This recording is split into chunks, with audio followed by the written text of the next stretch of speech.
Hello everyone. My name is Jude Peterson and I'm an American, and I've been teaching English to speakers of other languages for over 20 years now. I mainly teach teenagers and adults one-on-one, but I also teach medical students at the university. For me, it's really important that my lessons are valuable to the students, but also fun. And for many years, I struggled finding materials that were suitable for my students. I have students at different levels, so it was really hard to find one source that had everything. And what happened was I ended up spending hours just going over to find materials on the internet, and hours of doing lesson plans, and it was time that I really didn't have. But then I came across the Really Learn English website, and I went into the bookstore and I decided to buy the full set of materials that has all the ebooks.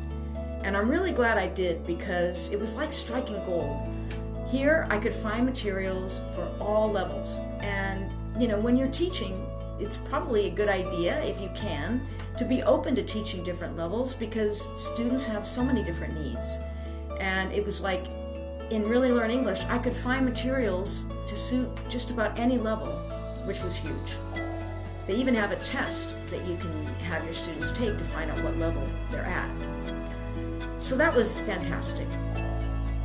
And what I really like about Really Learn English is that the grammar is not just straight grammar, boring grammar. Grammar is important, but it can be boring. But what I love is they do it in stories. So you can learn grammar through story. You can also increase vocabulary through story. And I think stories are an excellent way to help a student become better at English, to become more fluent, and to practice grammar in a way that's interesting.